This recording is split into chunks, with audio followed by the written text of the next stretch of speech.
Tres razas en nuestra vena y cada una es una cosa diferente. Pero unidas hacen mucho más. ¿Sabes lo que es un speak? Spanish people in control.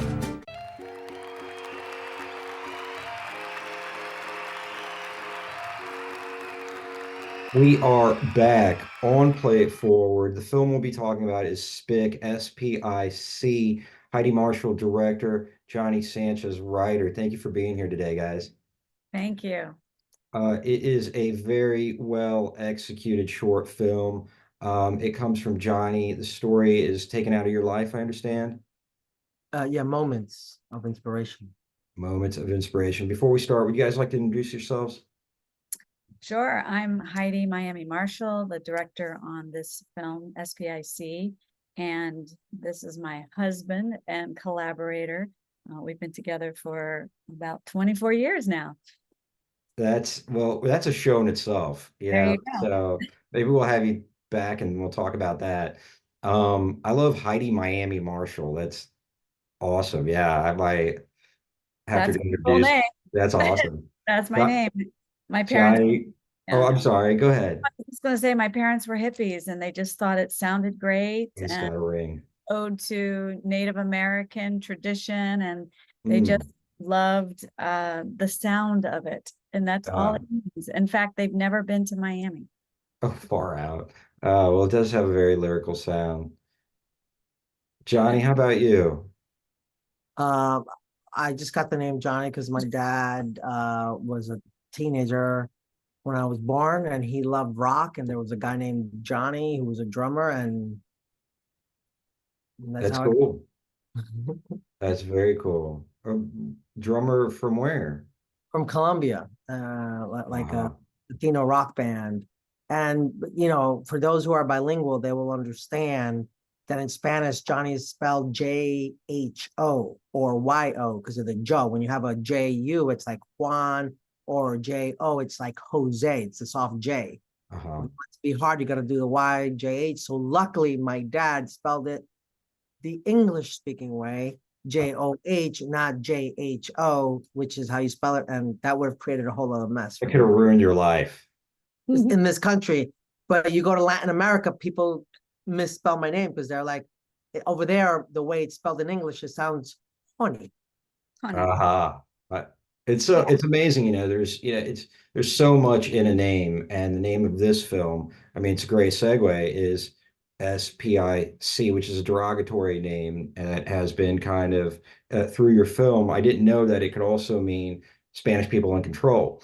And, it's been kind of flipped to take ownership and take power of it. And that's so commonly done in disenfranchised, populations, depending on where you are, right? It's all kind of relative. If the majority is this here, the majority could be that there, and it's all kind of.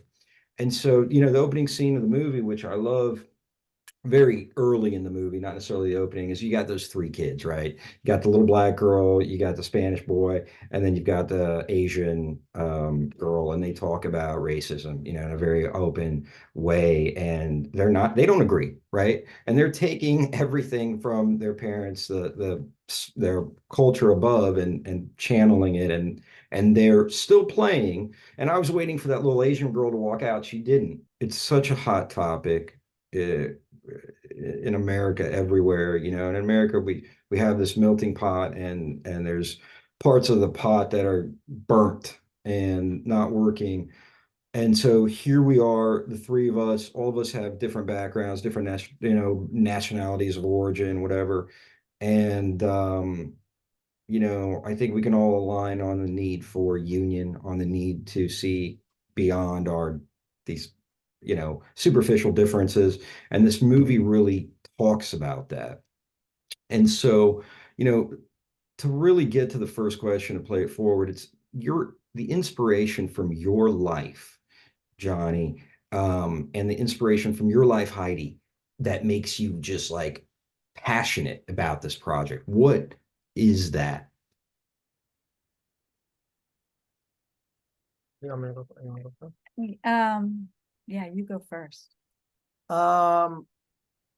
So I just realized I needed to start writing something in a way that was personal, to be able to tap into that self more of what it is I'm trying to write, what it is, the kind of artist and filmmaker I am.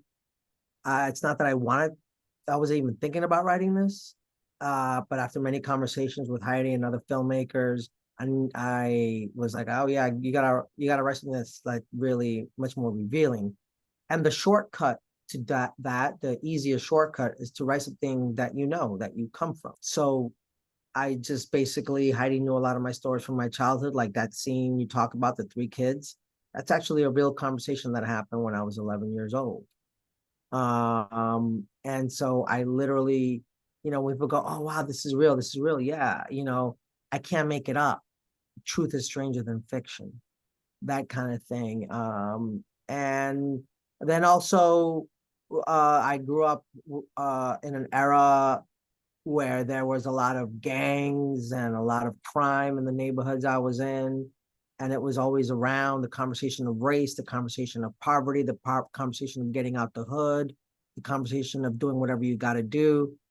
And then I started to realize that how we frame those things and how a child absorbs all that, even if you're taught not to do that, because those conversations are so prominent, and the American dream conversation of you got to do whatever you got to do is so prominent, that there's going to come a point that even you're going to trip up and fall into the trap. And that actually kind of happened to me, which is that moment of the father and the son, where the father has to come in and stop things, and, just having that come out, to me, the main thing that I really wanted to talk about was how, without giving everything away, how people want to frame everything that it has to fit in a box, and criminals have to look a certain way, criminals have to be a certain way, race has to be this way, race has to be these limiting concepts.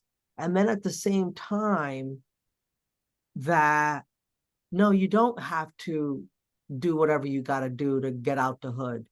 Because the moment the by any means necessary conversation is very popular, by any means necessary. And while I love Malcolm X, I actually disagree with that concept, because then you're never questioning, am I actually really upholding the ideals that I believe in? And that's what this young kid realizes through his father's actions, that whenever you do whatever you got to do, you're not considering who or what you might be trampling over, just so that I can make it ahead. And so those were the things that I also experienced as a kid, and I was able to sort of capture that in the story. Yeah, that definitely came out. Heidi, what about you? Well, I wanted to do this story initially because of what Johnny just said about how it was deepening his writing, and we have other projects that we're always developing together. And this was such a personal story that it felt that if he could crack this, then he would be able to go into those places in all of his other writing as well. So it became a real support for, I think, your personal journey as an artist that initially intrigued me, as well as I've heard these stories for 2 decades. And I just have always thought you've got to share these stories because they are such a fiber of his being. And to hear them is to understand what it is like to grow up in this country and in the world feeling othered.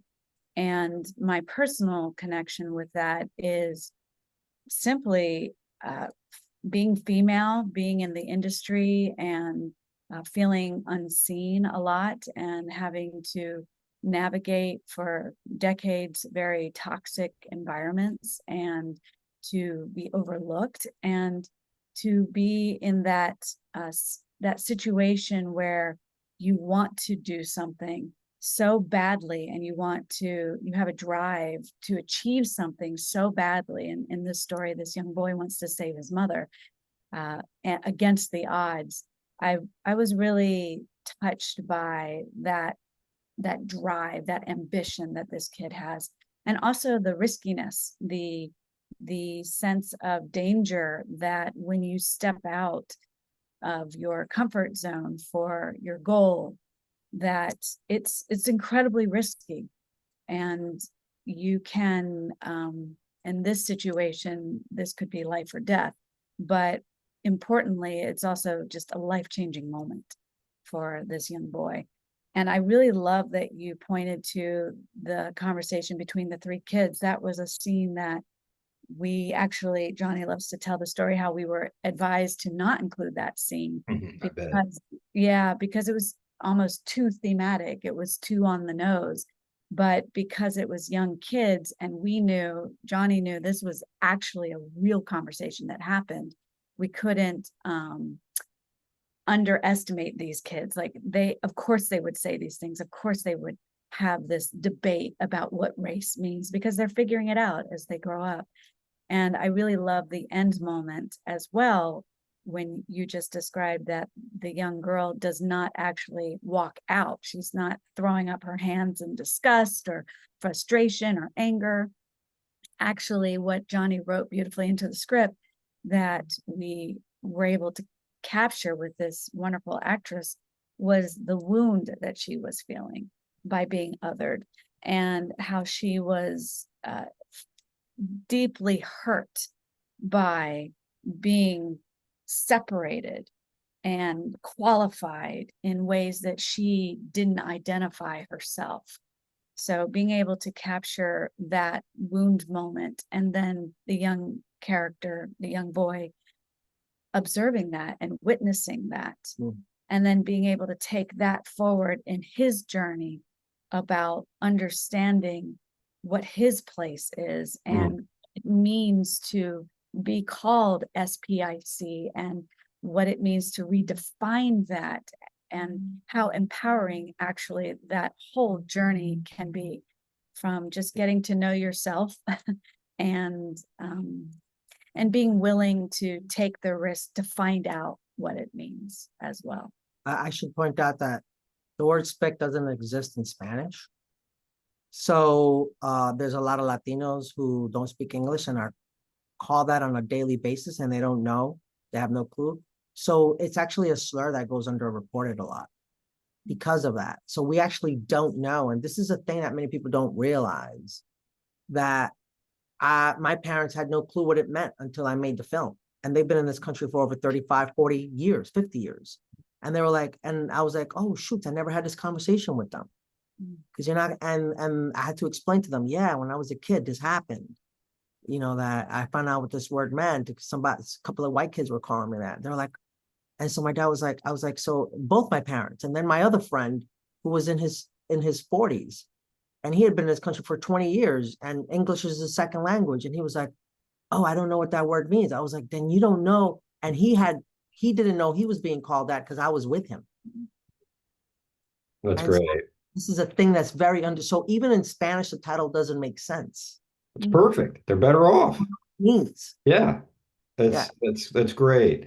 You know, Heidi, what you said about the huge risk of, taking action towards your goal, towards your passion, what you finally commit to, and the huge risk that boy takes on, in the context of being othered, right? And then there's that context going on. There's a context of losing your mother going on. And then there's the father, and the father who has to take action and decide what kind of action he will take. And he's got his son next to him the entire time, who's looking, observing, watching. And the father decides to take an action with, let's call him a loan shark of marginal, whatever his other occupations might be. He's in that nebulous kind of world of the criminal. And that's where he can go get a loan. He can't get a loan from a bank, right? So he approaches that doesn't happen. He has to go through this, kind of thing to do what he needs to do. And the father at first says no, and he kind of gets sucked into it because of the kid. So to me, there's this perspective going on with the meaning of the movie, the meaning, right? So the kid is seeing this power dynamics, spick, this, that, these power plays, this guy, he's got a gun, he's got money, whatever. But the dad is not in that world, right? He's in a Right. different world. Yeah. And so well played by the gentleman who plays that role. He is in a different world, and he's in a world of ideals, of higher truths, whatever we want to call that, a world beyond the immediacy of this physical power play, right? A higher power, right? There's a material power and a higher power. And it's first made evident when there's the Mother Mary in the mirror. Guadalupe, yes. Yeah. Mhm. So with that kind of as our, montage, collage of meaning, I always step into this question first by saying, to me, the question watching the movie as a viewer is, what are we teaching our children, right? And what do we want to teach them? And what's the takeaway? What's the highest power? You mentioned Malcolm X, of course, you think of Martin Luther King. There was a path to resistance through peace. And the other one was, well, whatever you got to do. Mhm. So to me, in my life, it is a much more challenging road to go the path of peace Mm. because it calls for so much more within us. Mm. And the movie resolves itself in that way where the father maintains his focus and ideals, and it ultimately has an impact on the child. So that said, what is the meaning of the movie to you guys? You're done, you sit back, you're watching it, huh? And then you're like, yeah, what's that? Hmm. What's the meaning of the film, or the experience of making it, or the experience of it landing in front of audiences? No, There's the first one, just the first one. okay, the meaning of making it, The meaning of the film. of the Watching it, I mean, now, what you guys are kicking on the couch, you watch the movie, you're done.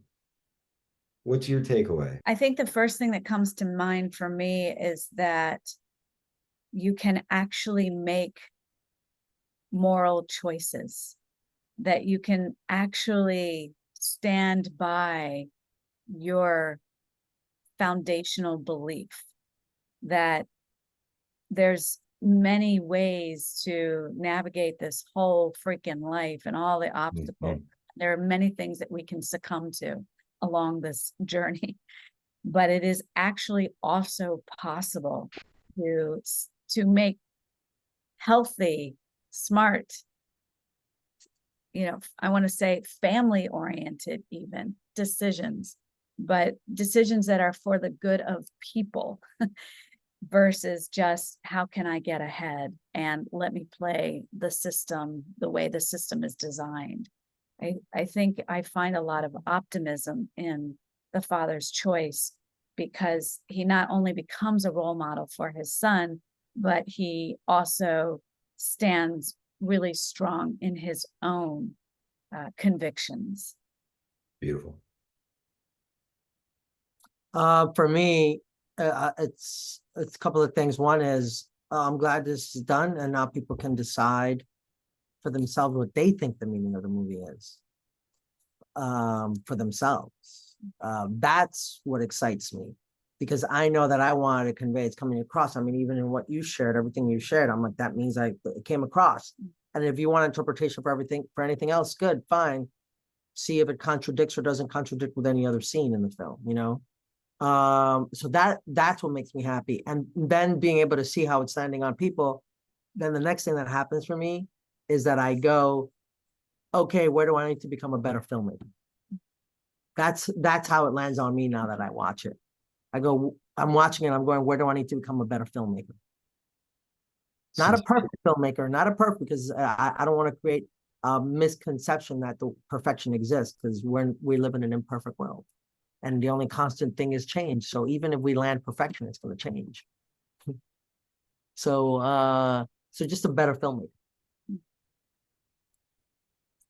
last question to play forward, guys. How have your lives, how have you been personally changed since making the movie? Not professionally.